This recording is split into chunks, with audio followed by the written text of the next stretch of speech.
주 안에 사랑하는 성도 여러분, 오늘은 5월 첫째 주일, 한국의 많은 교회들이 어린이 주일로 지키는 날이고, 우리 하나인 교회도 오늘부터 시작해서 일주일을 자녀 축복 주간으로 지켜야 됩니다. 우리는 하루만 어린이 주일로 지키기엔 좀 아쉽다. 그래서 이 한 주간 우리가 어린이 주일을 시작으로 우리 자녀들을 우리가 하나님 안에서 어떻게 길러야 하고, 또 우리가 하나님의 자녀로서 어떤 모습으로 서야 할 것인지, 이 어린이 주일의 아름다운 의미가 일주일 동안 우리에게 메아리치기를 소원하며 우리는 자녀 축복 주간으로 이 한 주간을 지킵니다. 여러분, 이 어린이 주일의 유래를 아십니까? 사실 우리나라는 물론이고 전 세계적으로 근세에 이르기까지 사회적인 약자들은 상당히 차별과 소외를 당했습니다. 여인이라든지 어린이라든지.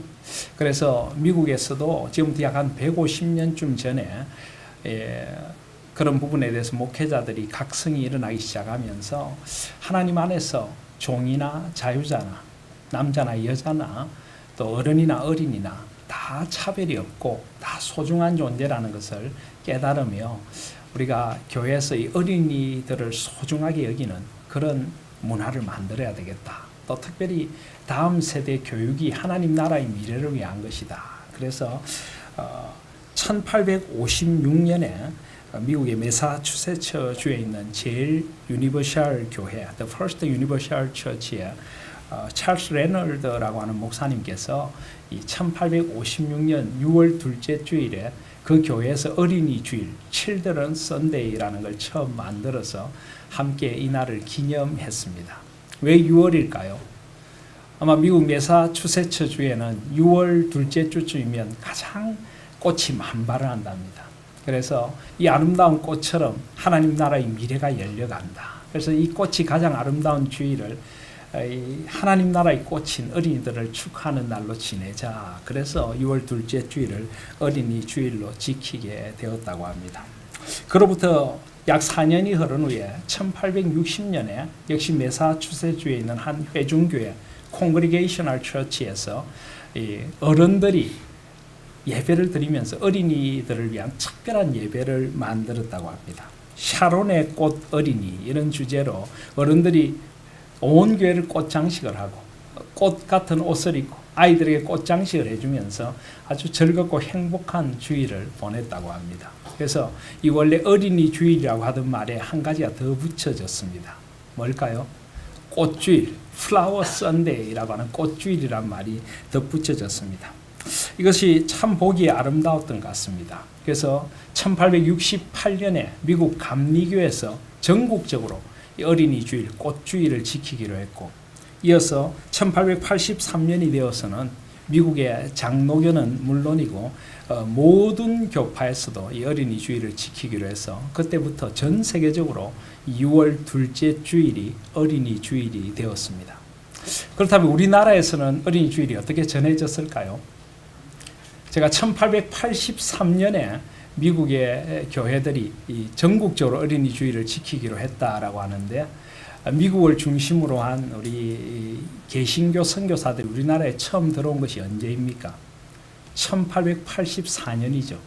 바로 1883년 어린이 주일을 전국적으로 지키기로 한 그 바로 다음 해에 언더우드 선교사라든지 아펜젤러 선교사 이런 분들이 1884년 부활절에 우리 조선 땅에, 그 당시 조선 땅에 들어오게 되었습니다. 그래서 이 어린이 주일의 좋은 풍습이 이 땅에 전해졌고요. 그런 영향을 받은 기독교인들 중심으로 우리나라에도 그런 각성이 일어나게 되었습니다.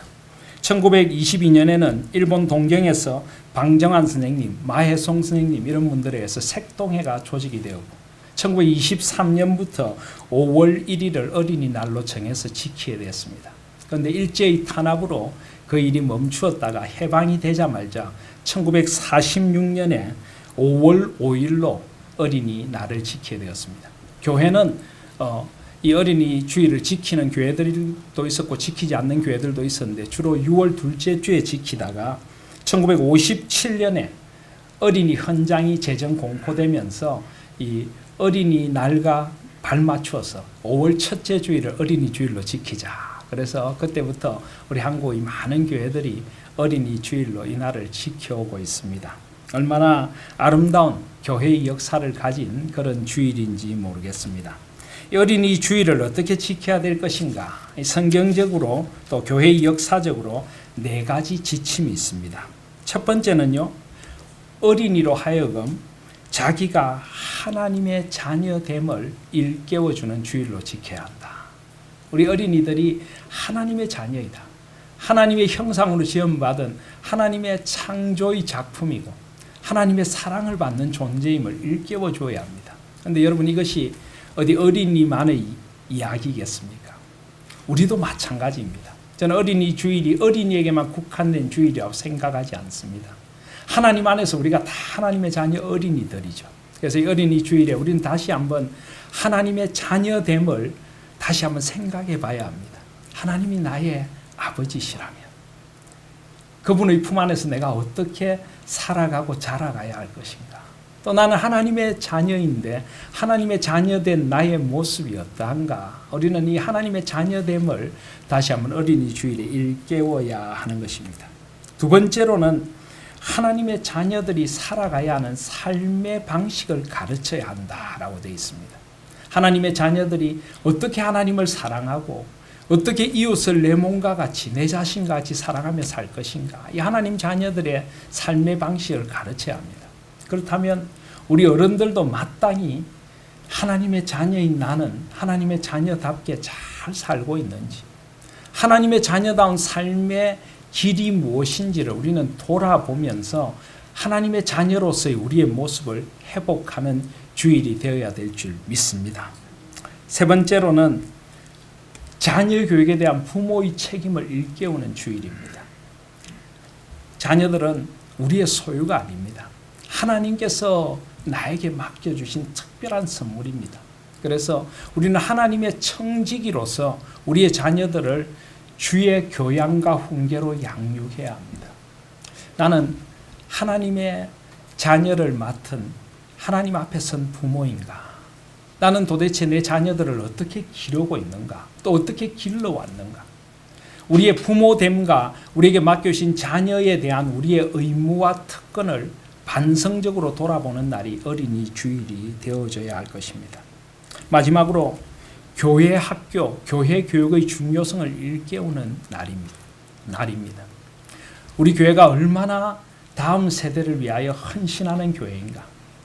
하나님 나라의 주역들을 위해서 우리가 얼마나 마음을 쏟고 있고 우리 자녀들이 하나님 나라의 꿈을 꿀 수 있도록 우리가 자녀들을 제대로 기르고 있는가? 우리 교회의 교회 교육, 교회 학교의 위치는 어디에 있는가? 이것을 돌아보는 날이 어린이 주일이 되어야 될 줄 믿습니다.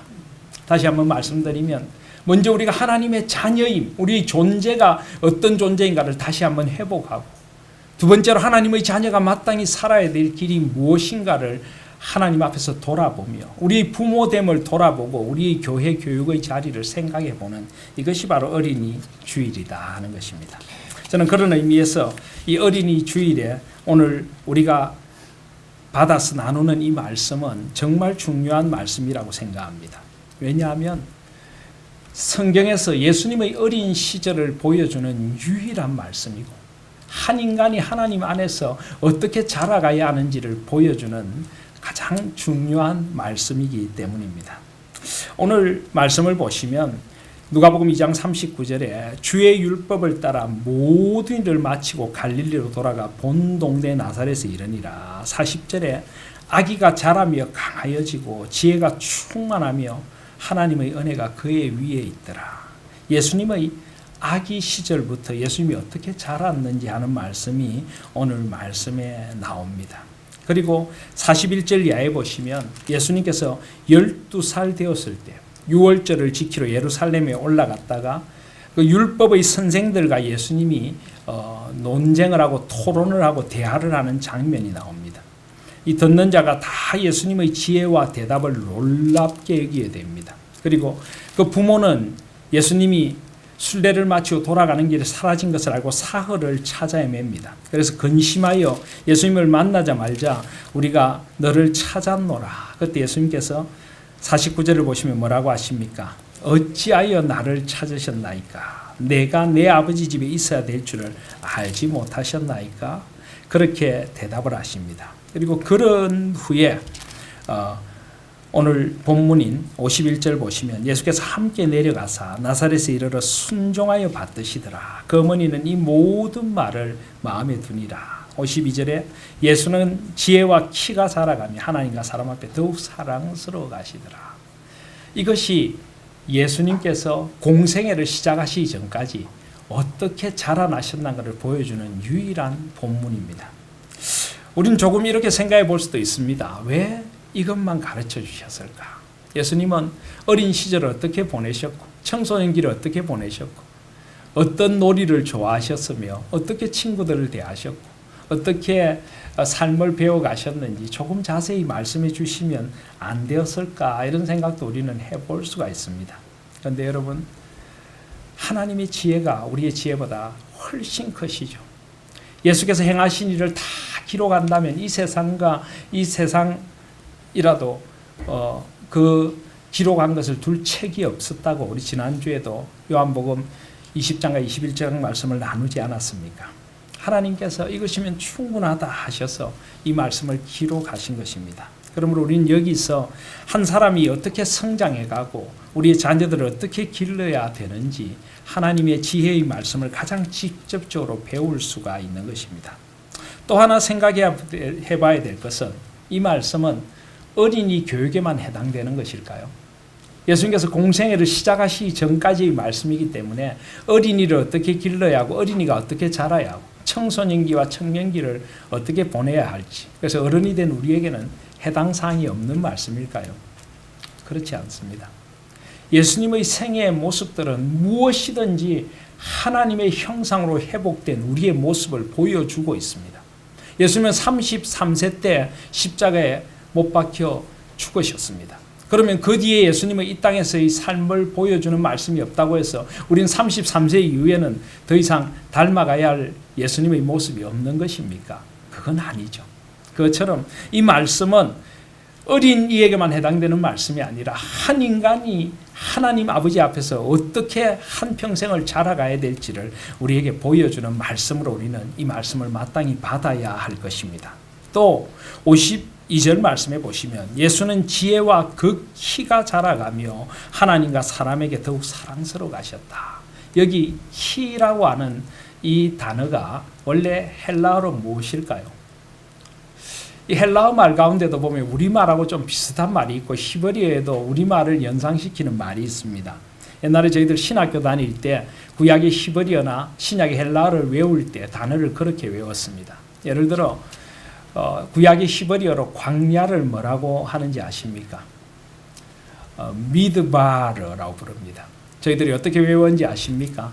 광야에서는 하나님만 믿어봐. 그래서 미드바르라고 한다. 그런데 이 키라고 하는 말도 헬라어로 헬리키아라고 헬리키아. 헬라어 비슷한 헬리 그다음에 키아. 그래서 우리말하고 좀 비슷해서 우리가 외우기가 참 좋죠. 여러분 머릿속에 쏙 들어오지 않습니까? 헬라어로 키를 뭐라고 한다고요? 헬리키아. 네. 그렇게 부르는데요. 그런데 사실 이 키라고 된 말이 원래 헬라어로 헬리키아라고 되어 있지만 우리말로 키라고만 번역할 수 있는 것은 아닙니다.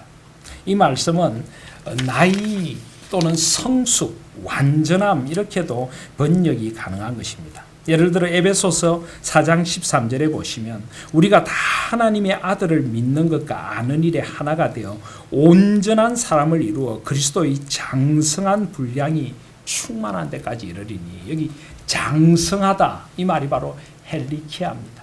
자라간다, 성숙해 간다, 나이가 들어간다 원래는 이런 뜻을 가지고 있습니다. 그러니까 52절 말씀은 이렇게 해석이 되어져도 됩니다. 예수님은 성숙해져 가면서 나이가 들어가면서 점점 그 지혜가 자라갔습니다. 그리고 점점 하나님과 사람에게 더욱 사랑스러워 가셨습니다. 그래서 이것은 우리에게 그대로 적용이 됩니다. 그리스도인이라는 어떤 존재입니까? 나이가 들어갈수록 지혜가 점점 자라가는 사람이 되어져야 한다는 것입니다. 나이가 들어갈수록 하나님과 사람에게 점점 더 사랑스러워져 가는 그런 성숙한 존재가 되어져 가야 된다. 이 말씀은 이렇게 인간의 자라남에 대한 말씀으로 우리는 받을 수 있는 것입니다. 여러분, 사람은 누구나 어느 정도 나이가 되면 신체의 성장이 멈춥니다. 10대 후반이나 20대 초반까지 우리는 자라고 더 이상 자라지 않습니다. 그런데 여러분, 우리의 신체의 성장은 일정한 나이가 되면 멈출지 몰라도요, 우리의 내면의 성장은 한평생을 두고 이루어져야 합니다. 우리는 한평생을 두고 점점 더 지혜로워져야 하고요, 점점 더 지적인 그런 풍성함이 더해가야 하고, 정신적으로, 정서적으로, 사회적으로 우리는 골고루 균형 있게 성장해 가야 하는 존재입니다. 바로 그 말씀이 오늘 말씀인 것입니다. 예수님은 지혜와 키, 그 나이가 들어가시며 하나님과 사람에게, 하나님과의 관계 속에서, 사람들과의 사회적인 관계 속에서 모든 면에서 지적으로, 영적으로, 정서적으로, 정신적으로 점점 더 사랑스럽게, 점점 더 아름다운 모습으로 변화되어 가셨다. 이런 뜻입니다. 그렇다면 물어보고 싶습니다. 저와 여러분은 오늘 어린이 주일을 맞으며 하나님 아버지 앞에서 우리가 그렇게 한평생을 자라가고 있습니까? 어제보다 오늘이, 오늘보다 내일이 조금씩 더 나은 모습이 되어져 가고 있습니까? 우리 가운데는 하나님을 늦게 만난 사람도 있습니다. 하나님을 만나기 전에 나의 모습과 만난 후에 나의 모습에 달라짐과 변화, 자람과 성숙이 있습니까? 신앙의 연륜이 깊어져 갈수록 우리의 모습들이 점점 더 아름다워지고, 더 하나님 보시기에 더 소중한 모습이 되어가고, 성도들이 보기에 저절로 머리가 숙여지는 존경스러운 모습으로 우리가 점점 더 그렇게 신앙의 연륜이 쌓여져 가고 있습니까? 아니면 혹시라도 우리가 오히려 더 퇴보해 가거나 멈추어 있는 모습은 아닙니까? 연세가 드시면은 성장이 멈추는 정도가 아니라 퇴화가 일어나기도 하죠. 어깨가 구부정해지고 허리가 구부정해지며 키가 조금 더 작아지시기도 하고, 신체의 장기들이 조금씩 노화가 이루어집니다. 그런데 혹시나 우리의 내적인 면들도 그렇게 멈추거나 퇴보되어 가지는 않습니까? 연세가 드시면서 점점 더 자기 아집에 젖어서, 그리고 내가 연세가 많다는 이유 때문에 연세가 많은 분을 마땅히 존경해야 함이 마땅하지만은 그 신앙의 인격과 연륜으로 존경받는 것이 아니라 나이 때문에 그 나이의 힘으로 다른 사람들을 누르고 나의 목소리를 높이는 그런 모습으로 우리가 변해가지는 않는지요. 우리는 흔히 노욕이라는 말을 합니다. 연세가 드시면서 점점 우리의 모습들이 노욕으로 조금씩 일그러져 가는 것은 아닌지, 아니면 하나님의 사람답게 우리 그 사람은 날로 후패가지만, 낡아가지만 우리 속 사람은 날로 새롭게 자라가고 있는지, 오늘 이 말씀 앞에서 우리를 다시 한번 돌아보지 않을 수가 없습니다. 저는 우리 하나님의 성도님들이 한평생 하나님 안에서 조금씩 더 성숙되어져 가고 더 자라가는 성도님들이 되시기를 주님의 이름으로 소원합니다. 이 어린이 주일 다시 한번 하나님 앞에 선 하나님의 자녀로서 나의 모습이 하나님 앞에 가는 그날까지 더욱 아름다워져 가게 하여 주시옵소서. 내가 영적으로, 지적으로, 정서적으로, 정신적으로, 사회적으로 하나님과 사람 앞에 점점 더 사랑스러운 모습이 되어가게 하여 주시옵소서. 그런 소원을 가슴에 품고 하나님 앞에 선 나 자신을 새롭게 할 수 있는 그런 복된 어린이 주일이 되시기를 주님의 이름으로 축복드립니다. 그럼 그런데 어떻게 하면 성숙된 모습으로 변해갈 수 있을까요?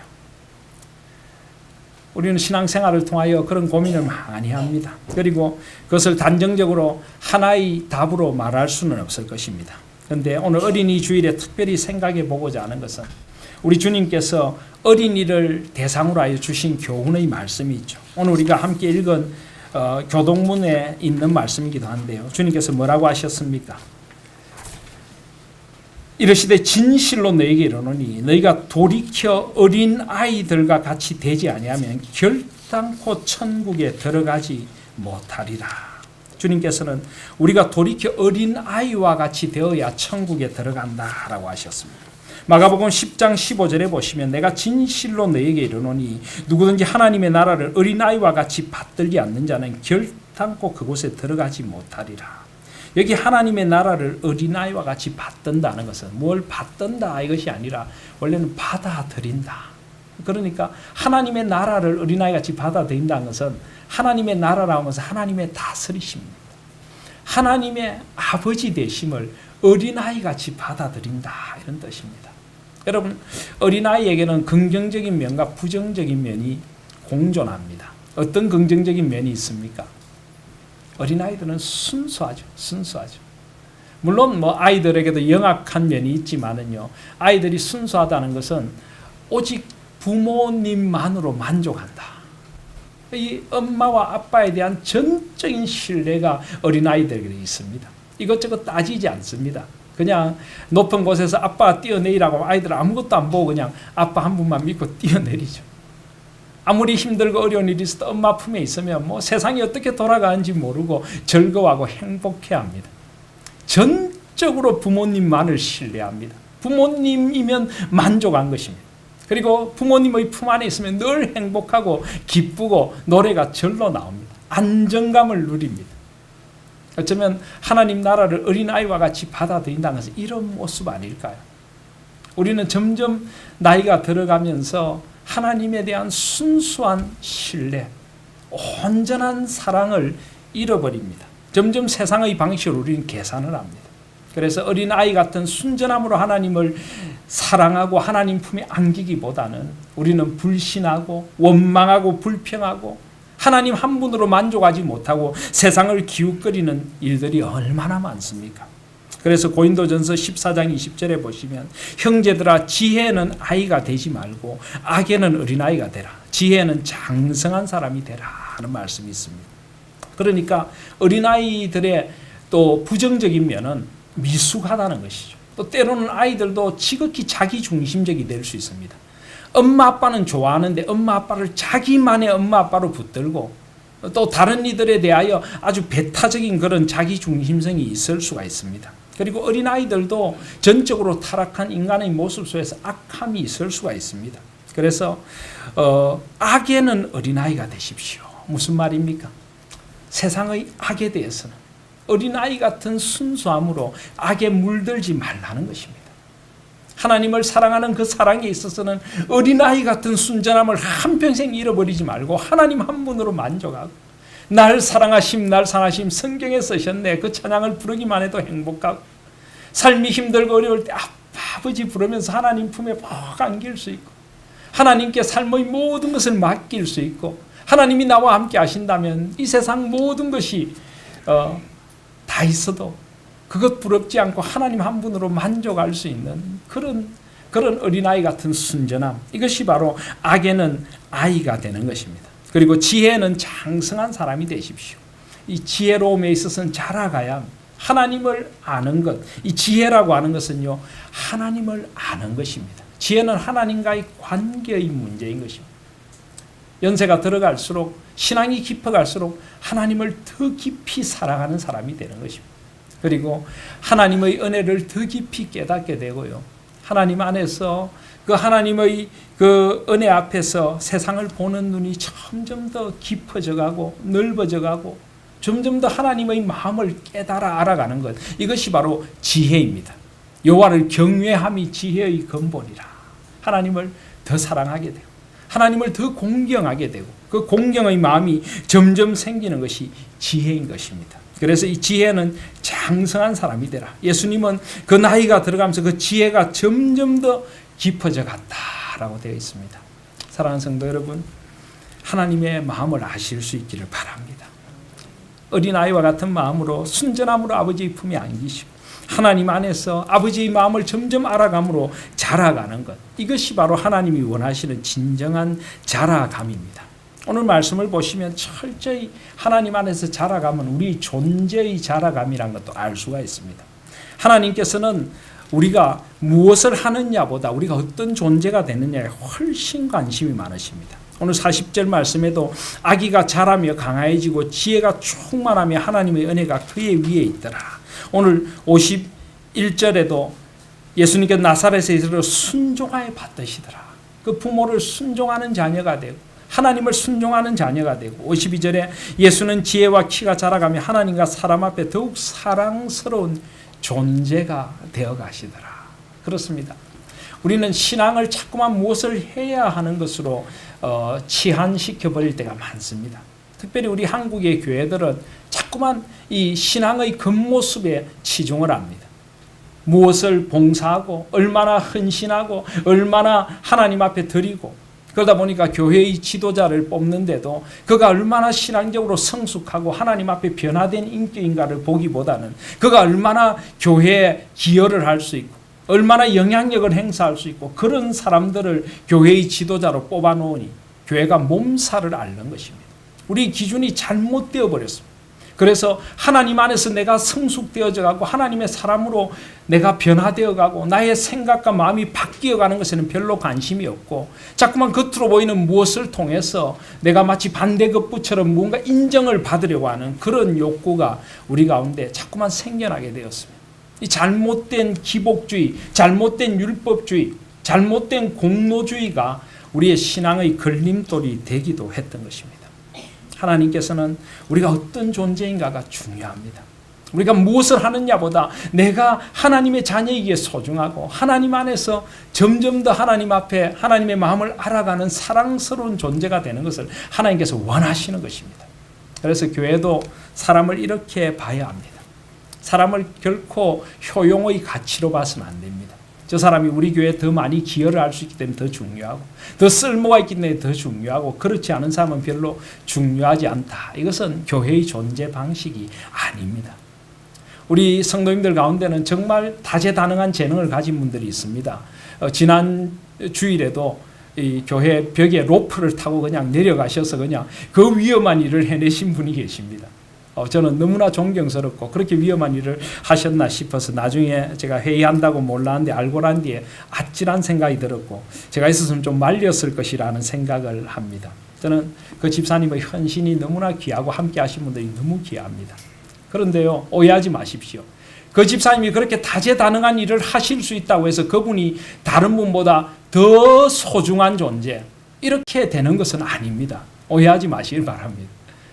그런 다재다능함을 가지지 못한 분들도 똑같이 소중한 우리 교회 지체이고 우리가 무엇을 하느냐 안 하느냐보다 더 중요한 것은 우리가 하나님 안에서 어떤 존재로 있는 것이냐 하는 것이 저는 더 중요하다고 믿습니다. 우리는 다 받은 재능이 다르고 우리가 받은 은사가 다릅니다. 받은 은사를 통해서 헌신하는 것은 아름다운 것이고 교회를 위하여 헌신하는 것은 정말 박수 받아야 마땅할 일이지만 그러나 우리가 무엇을 하느냐보다 어떤 존재가 되는 것이 가장 중요하고 교회는 그 존재 자체로 다 소중한 공동체인 줄 믿습니다. 어린아이들은 뭐 누가 어떤 역량을 가졌냐 별로 보지 않습니다. 뭐 박수를 치기도 하고 그러지만은 다 함께 어울려서 함께 놀고 함께 동무가 되는 것입니다. 저는 교회가 그런 공동체라고 믿습니다. 하나님께서 그런 공동체를 사랑하신다고 믿습니다. 그래서 하나님 안에서 여러분의 영혼의 키가 자라가고 하나님을 점점 더 깊이 알아가고 하나님과 하나님의 세계를 더 깊이 알아가실 수 있는 저와 여러분들이 되시기를 바랍니다. 그리고 오늘 40절 말씀해 보시면 예수님은 하나님의 은혜가 그의 위에 있더라. 우리가 하나님 안에 자라가는 비결은 하나님의 은혜가 항상 우리 가운데 머물러 있어야 합니다. 하나님의 은혜를 사모해야 합니다. 여러분, 은혜의 통로, 은혜의 방편이라고 하는 것이 있습니다. 어떻게 은혜를 누립니까? 성경에 보면 우리가 은혜를 누리는 방편이 몇 가지가 있습니다. 말씀과 기도와 성례, 예배입니다. 우린 예배를 통하여 하나님의 은혜를 집중적으로 받습니다. 한 주를 시작하면서 하나님 앞에 드리는 신령과 진정의 예배를 통하여 우리 영혼이 살아나고 우리가 온전히 하나님 안에서 새롭게 되고 성숙되어 가는 줄 믿습니다. 그리고 말씀, 이 말씀을 하나님 앞에서 받아야 우리가 자랍니다. 마치 어린 아이들이 건강하게 자라기 위해서는요, 건강한 먹거리가 있어야 되고 또 건강한 호흡도 해야 되고 건강한 공기나 환경이 있어야 되고 그리고 건강하게 운동도 해야 하는 것처럼 우리 영혼도 마찬가지입니다. 말씀이라는 영혼의 양식을 먹고 기도라는 영혼의 호흡이 있어야 되고 운동이라는 하나님 나라를 위한 헌신과 봉사도 우리는 해야 합니다. 그런데 이 말씀을 먹어야 우리 영혼이 자랍니다. 그런데 말씀을 먹어도 그냥 먹으시면 안 됩니다. 말씀을 먹되 하나님의 마음을 알고 먹어야 이 말씀을 내 삶에 옮겨놓음이 굉장히 중요합니다. 그래서 성경 공부는 지식의 공부가 아니라 마음 공부이고 인생 공부입니다. 예를 들어 요한일서 4장에 보시면 7절에 사랑하는 자들아 우리가 서로 사랑하자. 사랑은 하나님께 속한 것이니 사랑하는 자마다 하나님으로부터 나서 하나님을 알고 합니다. 하나님은 사랑이십니다. 얼마나 좋은 말씀입니까? 그런데 이 말씀을 곰곰이 씹어보면 하나님이 나를 사랑하신다는 말씀만 하시는 것 아닙니다. 요한일서 4장 11절에 보시면 사랑하는 자들아 하나님이 이같이 우리를 사랑하셨으니 우리도 서로 사랑하는 것이 마땅하도다. 어느 때나 하나님을 본 사람이 없으되 만일 우리가 서로 사랑하면 하나님이 우리 안에 거하시고 그의 사랑이 우리 안에 온전히 이루어지느니라. 하나님이 나에게 사랑이시라고 말씀하시는 이유는 나도 그 아버지처럼 사랑하며 살라고 하시는 것입니다. 그렇다면 우리는 이 말씀 앞에서 우리의 마음을 들여다봐야 합니다. 나는 정말 사랑인가? 하나님은 사랑이신데 나는 정말 사랑인가? 마태복음 5장에 보시면은 하나님께서 이렇게 말씀하십니다. 하나님이 그 해를 악인과 선인에게 비추시며 비를 의로운 자 불의한 자에게 내려주시리라. 너희가 너희를 사랑한 자를 사랑하면 무슨 상이 있으리요? 세리도 이같이 아니하느냐? 너희가 너희 형제에게만 무난하면 남보다 더하는 것이 무엇이냐? 이방인들도 이같이 아니하느냐? 우리는 이런 말씀을 받을 때도 나는 세리가 아닌가? 나는 이방인이 아닌가? 나는 하나님의 자녀인가? 나는 도대체 어떤 사랑과 용서, 어떻게 다른 사람들을 대하는가를 우리가 돌아보면서 하나님 앞에서 나의 모습을 돌아봐야 합니다. 이렇게 우리의 모습들을 하나님의 마음에 비추어 보고 이것을 내 삶에 하나하나 옮겨 놓을 때 우리가 비로소 하나님 앞에서 조금씩 말씀으로 성숙되어 가게 될 줄 믿습니다. 기도도 마찬가지입니다. 우리 주님이 가르쳐 주신 기도를 생각해 보십시오. 하늘에 계신 우리 아버지여 이름이 거룩히 여김을 받으시오. 하나님의 나라가 임하게 해주시고 뜻이 하늘에서 이룬 것처럼 땅에서도 이루어지게 하여 주시옵소서.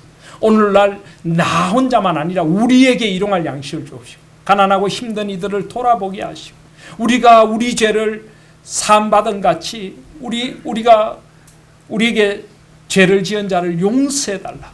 우리에게 용서를 가르쳐 주시고 이 세상의 악에 우리가 지지 않고 이 땅에 하나님의 나라가 임하게 해달라는 기도가 바로 주님이 가르치신 기도 아닙니까? 우리 기도를 통해서 하나님의 마음을 알고 이 세상에 우리가 무엇을 해야 할지를 깨달아 갈 때 우리가 이렇게 삶의 지평이 하나님 앞에서 깊어져 갈 줄 믿습니다. 세상을 대하는 것도 마찬가지입니다. 여러분 세상에 가치 중립적인 것은 아무것도 없습니다. 모든 것은 가치를 지니고 있습니다. 우리는 하나님 나라의 가치로 세상을 봐야 합니다.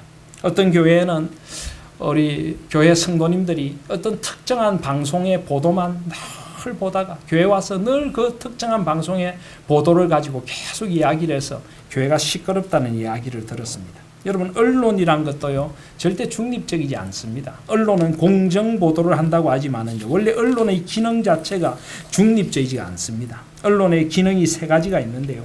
사실을 보도하고 여론을 형성하고 문화를 창출하는 것입니다. 사람들을 사회화시키고 의식화시키는 것이 언론의 기능입니다. 그래서 언론을 우리가 접할 때도요 그대로 액면 그대로 받기보다는 하나님 나라의 관점에서 이 언론이 정말 하나님의 의와 평강과 희락을 이루어가는가, 하나님이 원하시는 공의의 세상, 평화롭고 평등의 세상을 이루어가는가 우리가 잘 봐야 할 필요가 있습니다. 저도 이번 주 수요일에 이 가정의 달을 맞아서 국민일보사에서 국민 가족 예배란 걸 드리는데 제가 설교자로 부름을 받게 되었습니다. 어떤 말씀을 전해야 할까 고민하는 가운데 기독교 언론이 해야 할 일이 무엇인가? 국민일보의 그 사실을 보면은 민족 복음화와 세계 선교, 기독교인의 대변지임을 표방하고 사랑, 진실, 인간이라는 사시 아래 창간이 되어 술, 담배, 유흥업소와 같은 불건전한 광고는 싣지 않는 것을 방침으로 한다라고 되어 있는데 과연 국민일보가 이런 사실을 잘 지키고 있는지 저는 하나님의 마음을 한번 전해보고 싶습니다. 하나님의 마음을 듣는 언론이 되고 하나님의 세상을 향한 아픈 마음을 사람들에게 전해주는 언론이 되었으면 좋겠다는 것입니다. 세상에 소외되고 아파하는 이들에 대한 하나님의 마음, 세상의 불의와 불공평에 대한 하나님의 마음, 하나님이 원하시는 정의와 공의가 강같이 흐르고 하나님의 평강과 사랑이 강같이 흐르는 그런 세상을 만들어가기 위해서 사람들을 새롭게 하는 그런 언론으로 이 언론이 서기를 원한다는 그런 말씀을 전하고 오려고 합니다. 우리는 세상 모든 것을 보면서도 하나님의 마음을 가지고 세상을 봐야 하고 하나님의 뜻으로 세상을 바꾸어가는 일에 쓰임받아야 하는 것입니다. 그렇게 살아간다면 한평생 우리의 삶이 하나님 안에서 점점 더 아름다워지고 점점 더 하나님 앞에서 우리의 영혼의 키가 자라가며 하나님과 사람 앞에 사랑스러운 존재가 되어갈 줄 믿습니다. 그 꿈을 가지고 이제 어린이 주일을 맞이하시기를 바랍니다. 또 말씀을 맺으며 우리 자녀 교육에 대해서도 우리는 생각해 보지 않을 수가 없습니다. 아까도 말씀드렸지만 우리의 부모됨, 우리의 자녀됨을 우리가 생각해 봐야 합니다. 여러분, 하나님께서 부모를 두신 이유가 무엇일까요? 부모의 역할은 세 가지가 있습니다. 특별히 그리스도인 부모는 세 가지 역할을 꼭 해야 합니다. 첫 번째는 청지기 역할을 해야 합니다. 아까도 말씀드렸지만 자녀가 나의 소유가 아니고 하나님께서 맡겨주신 하나님의 소유인 줄 알고 하나님의 뜻으로 우리 자녀를 길러야 합니다. 두 번째는 롤 모델이 되어야 합니다. 우리 자녀들에게 하나님을 사랑하는 것이 무엇인지, 하나님을 공경하는 사람이 어떻게 사는 것인지 우리 자녀들은 우리 뒷모습에서 배웁니다. 하나님을 사랑하는 모습, 하나님 앞에 반듯하게 살아가는 모습을 보여주어야 합니다. 세 번째는 우리 자녀들에게 그림을 그려주는 미술가가 되어줘야 합니다. 우리 자녀들의 마음에 우리가 그림을 그리는 것입니다. 어떤 그림을 그릴까요? 자기 정체성, 자아 이미지, 셀프 이미지라고 하는 그림을 우리가 그립니다. 예를 들어 우리 자녀의 마음에 아주 부정적인 이미지를 우리가 길러줄 수도 있습니다. 그려넣을 수도 있습니다. 너는 안 돼. 너는 이래서 안 돼. 계속 부정적인 이야기를 들으면 우리 아이들은 부정적인 이미지가 마음속에 길러집니다. 나는 안 돼. 나는 가치가 없는 존재야. 우리 부모님 세대는 왜 그렇게 부정적인 이미지를 우리 자녀들에게 많이 심어주는지 모르겠습니다. 우리 부모님 세대들이 많이 했던 말 가운데 어떤 말이 있습니까? 동네에 자주 들리던 말 가운데 이 빌어먹을 뭐야, 나가 죽을 뭐야. 그래서 옛날에는 정말 빌어먹는 사람도 많았고 나가서 길에서 행사하는 사람도 많았지 않나 싶습니다. 얼마나 안타까운 일인지 모릅니다. 우리 그리스도인들은 우리 자녀들의 마음에 좋은 이미지를 심어줘야 합니다. 누가 뭐라고 해도 넌 소중한 존재야. 넌 하나님이 사랑하는 존재야. 세상의 경쟁하고 관계없이 넌 하나님 앞에서 받은 재능이 있고 은사가 있는 소중한 존재야. 우리 자녀들의 마음에 하나님 나라의 그런 꿈을 심어주고 하나님의 사랑의 이미지를 점점 심어주어야 하는 것입니다. 그렇게 할 때 우리 자녀들이 하나님 안에서 소중한 자녀로 자라나게 되는 것입니다. 교회 교육도 마찬가지입니다. 세상의 교육에서 지친 아이들이 교회에 와서 하나님 안에서 회복될 수 있도록 해야 돼요. 얼마나 하나님 안에 그들이 소중한 존재인가. 하나님의 재능과 은사를 가진 하나님의 형상으로 소중한 존재인가를 우리 아이들에게 심어주고 일깨워주는 것이 교회 교육입니다. 세상을 살리는 교육이 교회 교육인 것입니다. 그래서 우리 자녀들을 그렇게 소중하게 길러야 하고 하나님을 사랑하는 것을 보여주어야 하고 하나님 앞에서 청지기로서 하나님 앞에 귀하게 쓰임받는 아이들로 우리 아이들을 길러야 합니다. 그런데 제가 이 말씀을 전하면서 조금 마음이 아픈 것은 저를 포함해서 여기 계신 대부분의 성도님들은 이미 자녀 교육을 거의 마친 단계에 있습니다. 물론 아직까지 오늘 젊은 부부라든지 자녀들 마음에 아직 그려줄 것이 많은 부부들도 있지만 이미 우리는 안 좋은 그림을 많이 그려 넣어줬습니다. 그래서 우리 자녀들이 비뚤 길로 가 있고 비뚤어진 부정적인 자아상을 가지고 힘들게 살아가고 있는 하나님의 은혜가 머물 자리가 없는 자녀들이 되어버린 경우도 있지 않나 싶어서 마음이 아픕니다. 부모의 책임이죠. 그러면 어떻게 해야 합니까? 이제는 방법이 없는 것입니까? 저는 그렇게 생각하지 않습니다. 지금이라도 늦지 않다고 생각합니다. 만약에 우리 자녀들에게 진심으로 잘못한 것이 있다면 지금이라도 이 5월이 가기 전에 우리 자녀 앞에 진심으로 무릎을 꿇고 용서를 구하시기를 바랍니다. 내가 너에게 참 잘못했어. 내가 너희 마음에 참 안 좋은 그림을 그려주었구나. 내가 하나님을 사랑하는 것을 보여주지 못했어. 부부간의 안 좋은 모습을 많이 보여주어서 우리 아이들이 가정에 대하여 부정적인 생각을 갖고 있습니까? 아버지와 어머니의 역할에 대해서 비뚤어진 생각을 갖고 있습니까? 사과하시고 우리 아이들의 손을 잡고 진심으로 기도해 주시길 바랍니다. 하나님이 원하시는 모습은 그런 모습이 아니었는데 내가 미안하구나. 아이에게 사과를 하시고 하나님 앞에서 이제 하나님의 회복을 간구하시기를 바랍니다. 우리도 변화될 수 있듯이 하나님은 우리 자녀들도 변화시켜 주신다고 믿습니다. 그리고 우리의 마지막 모습이 어떻느냐가 우리 자녀의 가슴에 가장 오래 남을 것입니다. 지금부터라도 하나님 안에서 우리가 변화된 모습을 보여주고 우리가 하나님 앞에서 어떻게 마지막을 맞이하는가를 보여준다면 우리 자녀도 우리 모습 속에서 변화의 소망을 보게 될 것이라고 믿습니다. 나도 엄마 아빠처럼 저렇게 아름다운 모습으로 늙어가고 저렇게 아름다운 모습으로 회복되어 가야지. 마지막까지 하나님이 함께 하시는 모습을 우리 자녀들에게 보여준다면 하나님께서 우리 자녀들도 변화시키고 회복시켜 주시리라는 비전을 저는 믿습니다. 그런 소망을 가지고 이제 이 어린이 주일을 하나님 앞에서 소중하게 맞을 수 있는 저와 여러분들이 되시길 바랍니다.